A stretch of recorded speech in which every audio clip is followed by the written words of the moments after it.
According to the PR Newswire, 3 in 10 Americans lost their health insurance coverage in 2020. Furthermore, according to a new ValuePenguin.com health insurance survey, more than half of Americans did not buy new health insurance coverage and remain uninsured in 2021. Ed Eichhorn is the president of Medilink and the author of Healing American Healthcare. He has worked in healthcare product and service development for many years, fundraised for multiple institutions of higher education, and he founded a successful medical testing company which operated for 10 profitable years before being acquired. As a consultant, Ed has advised multiple medical societies during the development of Obamacare. He joined me this week to have an in-depth discussion about the state of American healthcare. I'm Kevin McShann. Let's have this conversation.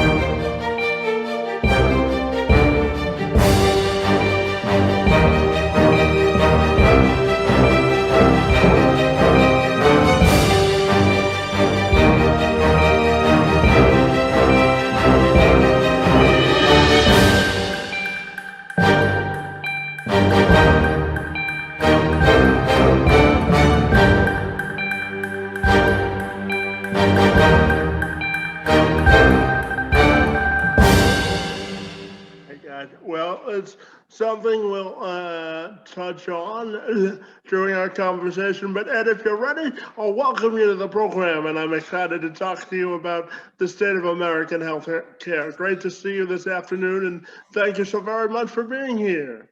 It's my pleasure to join you, Kevin, and I look forward to our conversation. As do I. So I wanted to get your initial thoughts on the current state of American health care. Well, I think American healthcare is a unique dichotomy.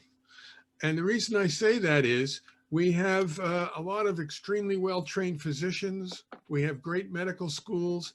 We have a number of world-renowned medical centers. And we have the lowest life expectancy among all the nations of the Organization for Economic Cooperative Development of the UN, which is a group of 37 democracies. In addition to that, we have the most expensive healthcare system in the world. It's about $3.4 trillion a year, and it's 19% of our GDP. Most other nations are around 10% of GDP, like Canada is. And in addition to that, with the highest expenses in the world and the worst outcomes in the world with respect to life expectancy, 29 million Americans don't have any healthcare insurance at all, and another 40 million are underinsured. So almost 70 million Americans don't seek healthcare until they are extremely ill, which makes the opportunity for a good outcome more difficult and the cost for their treatment much higher. And we also have incredibly high costs for pharmaceuticals. We pay about 3.5 times more for patent-covered pharmaceuticals than other nations do. So we have a lot of issues to address. In fact, when we wrote our book, Healing American Healthcare, the first line in the book is a quote from Winston Churchill. And he said this in 1941 during a cabinet meeting when his cabinet ministers were asking him over and over again when the United States would enter World War II. And finally, Mr. Churchill said, "The Americans will always do the right thing after trying all other possibilities." So we are at that point, I believe, in healthcare in the United States where we've tried virtually everything. Universal healthcare has been a topic of political interest in the United States since 1912 when Teddy Roosevelt was running for president.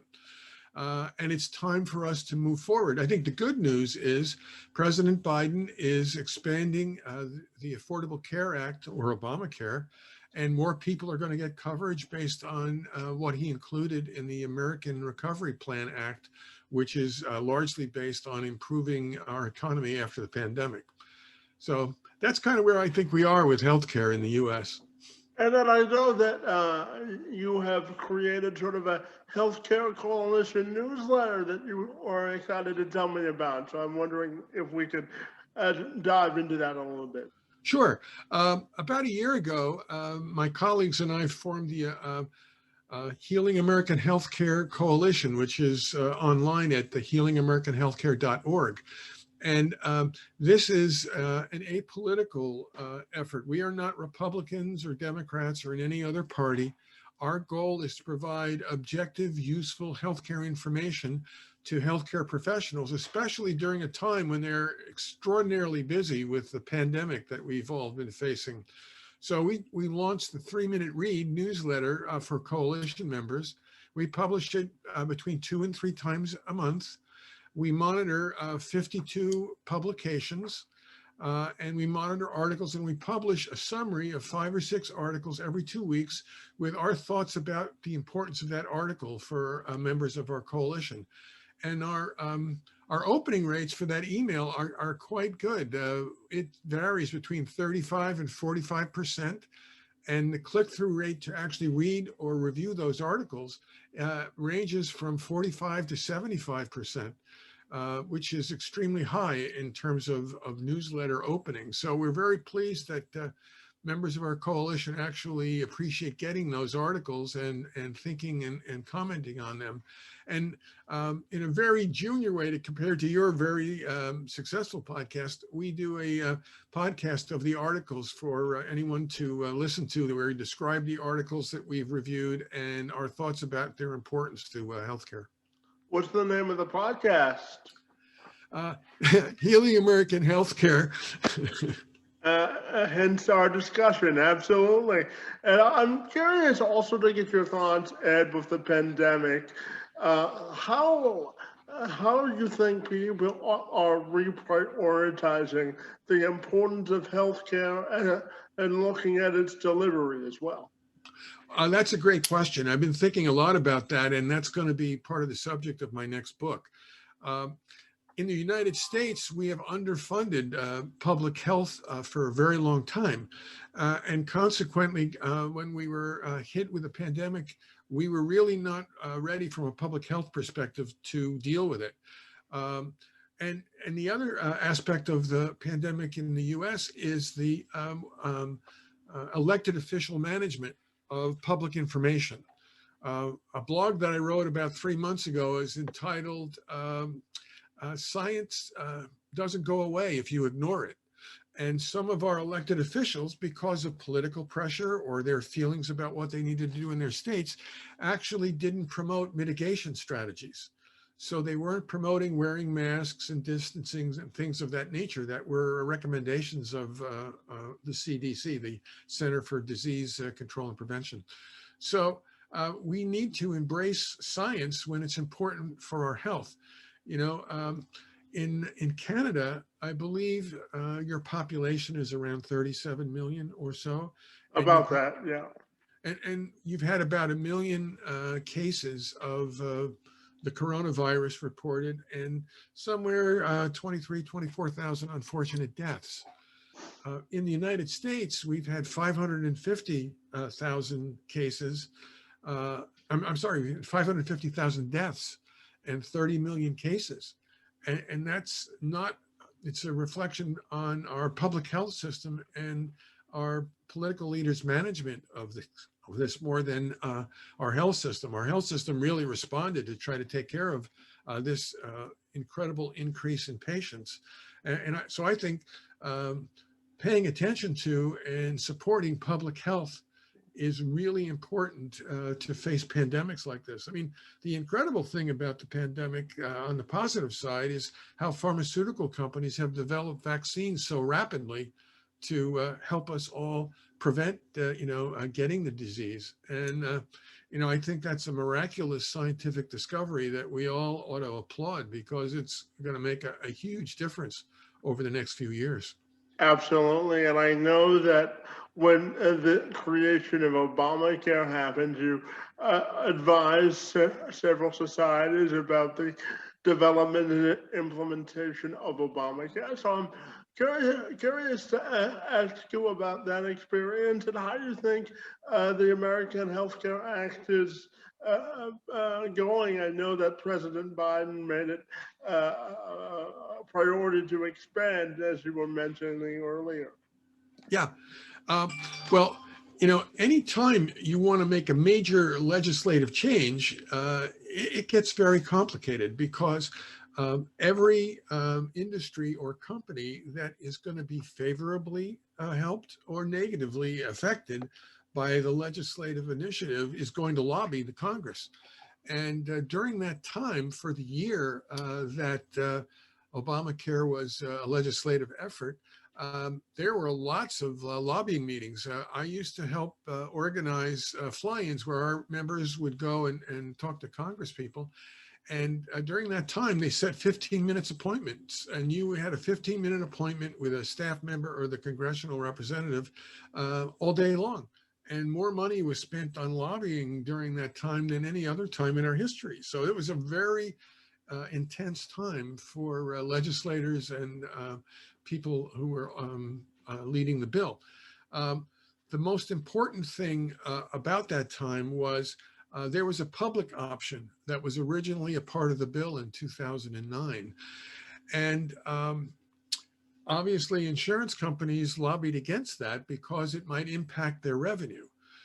So that was a big deal. And that bill, that part of the bill was also challenged because Sarah Palin, who had recently run for vice president, was the former governor of Alaska, was giving talks about death panels that were a part of the public option.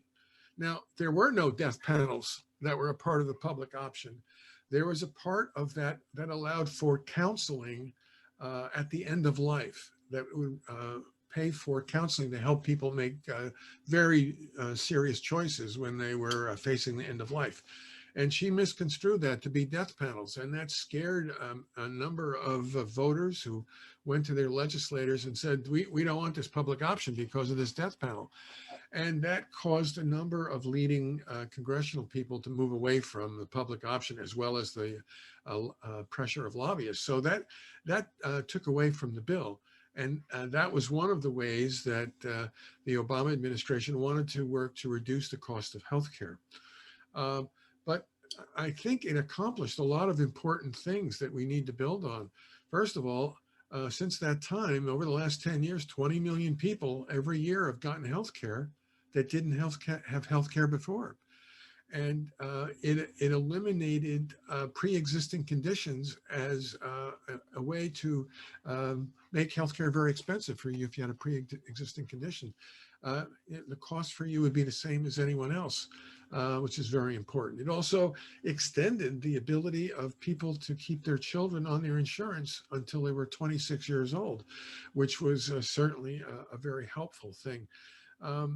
And it also set a floor with 10 basic requirements for healthcare so that, it would eliminate some of those healthcare plans that just didn't cover basic benefits.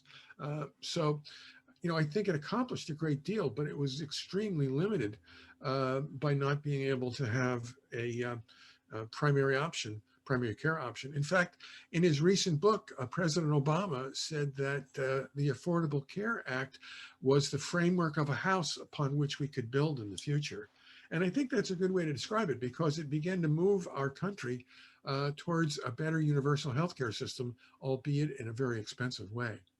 And I know that you share the belief that healthcare is not a privilege, it should be a right for all people, and it shouldn't cause people to go bankrupt. And I'm sure there are a lot of people that share that same sentiment, but I'm curious to get your thoughts on why you feel that way.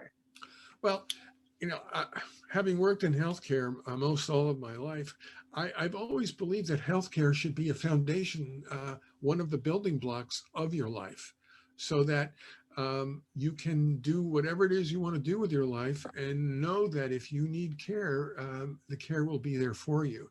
That's why I believe it should be a right instead of a privilege. And in the United States, as you mentioned about bankruptcy, about 1 million people a year go bankrupt in the United States, and more than 60% of them go bankrupt prior to the pandemic because of the cost of healthcare that they've encountered. And I just don't think we should have a system that allows people to go bankrupt when they pay for the medications and surgeries that they need.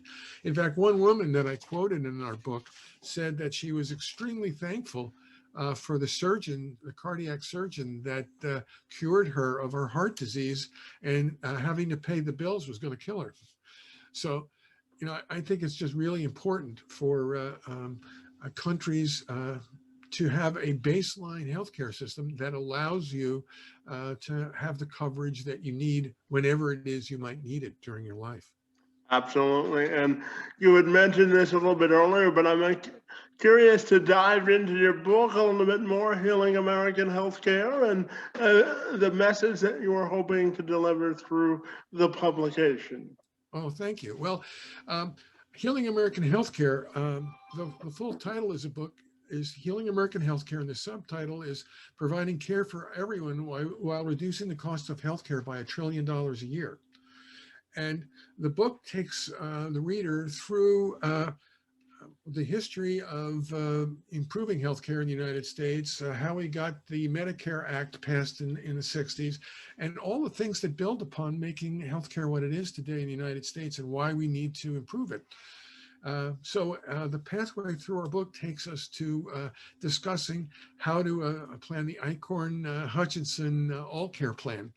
And our plan attacks the cost areas of healthcare and makes some of them a bit more competitive. So we also called for a public option, and we priced out a public option in our book and explained how it could cost about 30% than the current private insurance costs in the United States. We discussed the idea of why pharmaceuticals are so expensive. For example, in the United States, a study was done a few years ago that found that hospitals could mark up drugs, or were marking up drugs, by as much as 500%. A patient in an American hospital pays more for one Tylenol than you would pay a whole bottle for a whole bottle of them in a drugstore in some cases. So we think we need to control the price of drugs in hospitals. We think we should be negotiating nationally, as many other nations do, on the price of drugs. We believe that we should have a private insurance option that would reduce the cost of healthcare, but would make private insurance compete with that cost. And I believe they could meet that challenge. We believe private companies should, and employers in general, should be able to have be self-insured by private insurance or use the public option. And we designed ways within our public option that would encourage private insurance to develop plans to accompany the public option to improve their competitive capability. We also developed pathways to reduce waste and improve insurance coverage for employees around the country. So our plan creates choice, and it creates competition, and it reduces the cost of healthcare if everything in our plan were adopted by about 30%. And if we did that, we would still be the most expensive healthcare system in the United States, in the world. We would be about the same price as the cost per capita in Switzerland. So, we're also open to better plans. I often share the last line in our book is, if you have a better plan, we'd love to hear it, because we designed a plan that we want to share with everyone, but we also would just like to end up with a better plan for people in America that would cost a lot less money, that people could afford, in a way that doesn't eliminate their life savings if they get sick.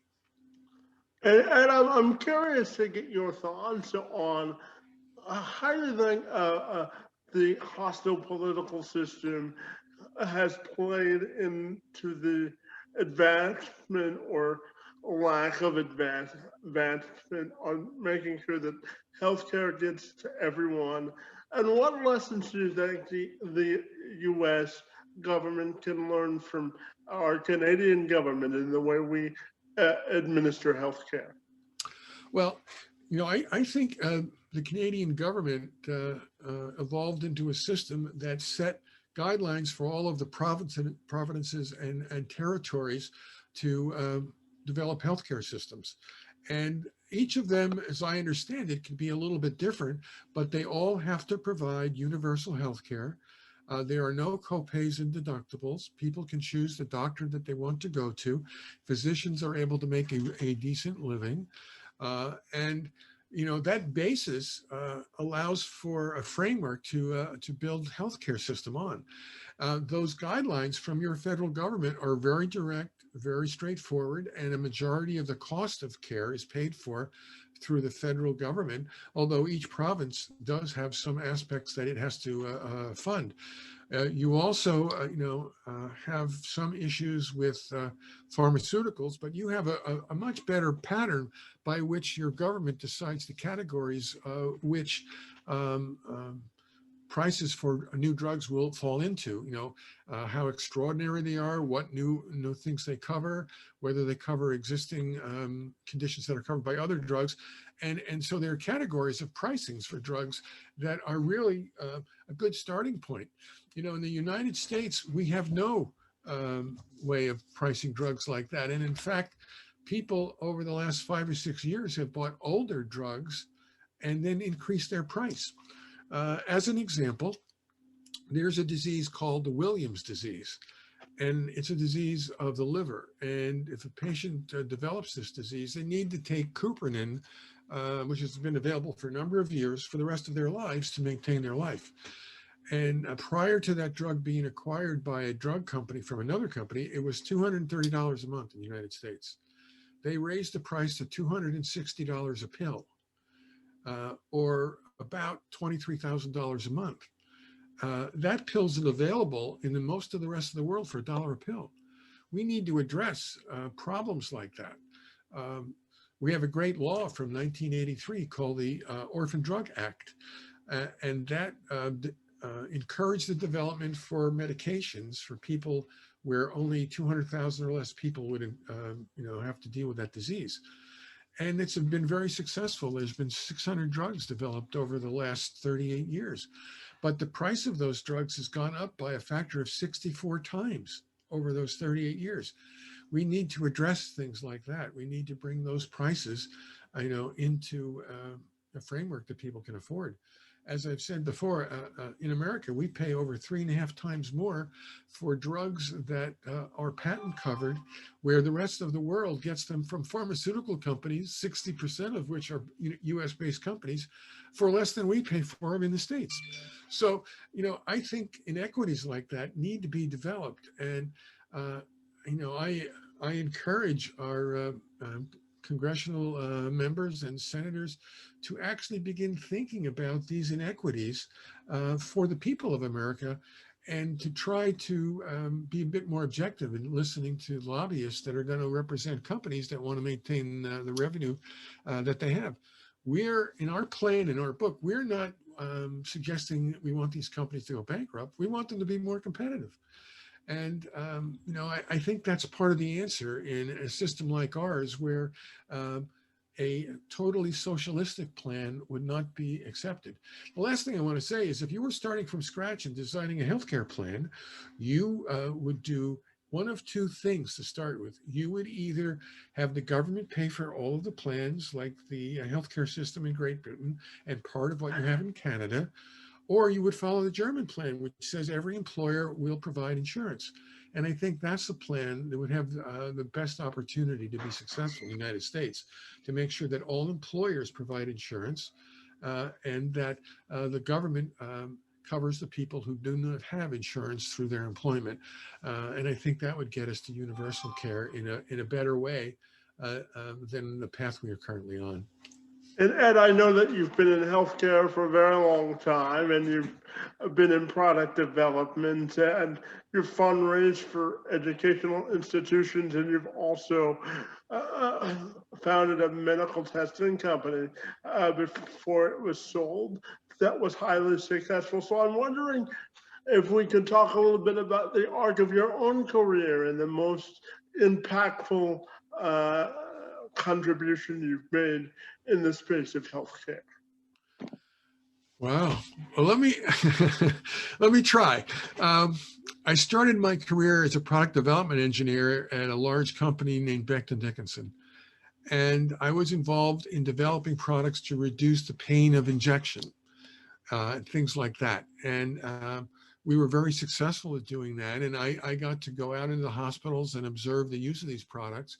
And it was a rewarding feeling to know that something that I was a part of, that the team I was a part of, went out and made a change that in some small way decreased pain for patients. And at one point in my career there, I was selected to spend 6 months in hospitals just looking at how we could make new products. And working with another colleague, we found 55 ideas where we could help hospitals do a better job for patients. 19 of them actually became commercialized, and that was also a very rewarding thing. For a while, I was the director of research at a kidney dialysis company, and we improved the design of dialyzers, which was very important for patients. And later, with colleagues, we started a testing company to evaluate the adequacy of dialysis. And when we started, I actually, when there were only 4 of us in the company, I went out and I did the testing on the patients and shared the data with their physicians. And that was a very successful effort. And again, it was very rewarding to help people to get a better quality treatment for their kidney failure. And I also, had the opportunity to work in MRI technology, which was also very rewarding. I took a little break from healthcare and was the VP for development at my alma mater and helped to raise money for scholarships and professors' chairs and new buildings. And it's a very rewarding thing when you actually meet the kids that get the scholarships that you've been able to raise money for, or to visit the opening of that brand new building with new labs and new classrooms and things of that nature. Today, I'm involved with an inventor who's invented a new MRI machine that will we're in the lab stages now, but if the patents prove out, we're going to be able to introduce MRI technology to cardiology and other areas where it just wasn't an option in the past. So I've always been interested in doing things that I was passionate about, and to find ways to find solutions to problems that people had in their healthcare or in their education. I'm sorry, I think I went on for a while there, but that's No, my story. that's totally all right. As a journalist, Ed, the more information you give me, the happier I am. So I can completely understand. But I'm also curious to get your opinion on, and I was born with what's called spastic quadriplegic cerebral palsy, which means that I don't have enough oxygen in my legs to walk normally. And I'm curious to get your thoughts on how do you think our healthcare system can better service people with disabilities? Well, I think there's a lot that we can do. And the most recent bill that President Biden has proposed to Congress to take us back from the pandemic, it's a $2 trillion bill, and $400 million of it is for long-term care and improved compensation for people that work with people with disabilities that help, to provide services. And I think that's a really important step forward. And it looks like that bill is actually going to pass through Congress based on the news yesterday. In the United States, we have an income support in Social Security that's income-based, and then the individual gets more income. There's also a nutritional support law, again, based on income for people who have disabilities. And, I believe that as a part of basic health care, those support functions should not be income-based. They should be support functions that allow a person with disability to have the most normal life possible. And today, with telecommuting and the use of computers and the types of employment that are very important in a service community, I think there are more employment opportunities for people who have disability. The Americans for Disability Act, that's been in effect for many years, provides a useful and effective support for people with disabilities in their employment, in transportation, and in housing. So yeah, I think building upon the legislative past and the laws of the past, the new legislation that's being considered now should provide a platform and a framework for more opportunities for better quality of life and more employment for disabled Americans. Absolutely. And my final question for you, Ed, is I'm curious if you had a parting message about the state of healthcare and what has you most optimistic about its future? Well, I'm optimistic because I think changes and improvement in healthcare are things that people really want now. Um, you know, a lot of people have just avoided healthcare because of its cost or its bureaucracy. You know, to improve healthcare, we need to have universal healthcare. We have to lower the cost of healthcare. We have to eliminate its bureaucracy. And if we do those three things in the United States, we will improve outcomes. And I think people around the country have a bigger appetite for that now. And it's time to build on that. And I think the current administration, by including healthcare in the American Recovery Plan Act and in the Infrastructure Act that's under consideration now, shows that the government, at least the administration, has a big interest in moving forward. Healthcare is not easy, and changing big systems like this are not easy. And every country has some issue or problem that it is working on to improve some aspect of healthcare. And I think all of those things need to move forward in a way that helps healthcare to be more than it is now, and to meet the real needs that people have, to allow them to have the best access to their life and their jobs and their family that they can have. And I thoroughly enjoyed our conversation about the state of healthcare in America and around the world. And I want to thank you for your contributions in this space and for joining me this afternoon. Your time and expertise are most appreciated. And thank you so much for joining me this afternoon. Well, thank you for having me, and I wish you good luck in your journalistic career as you move forward. Thank you so much.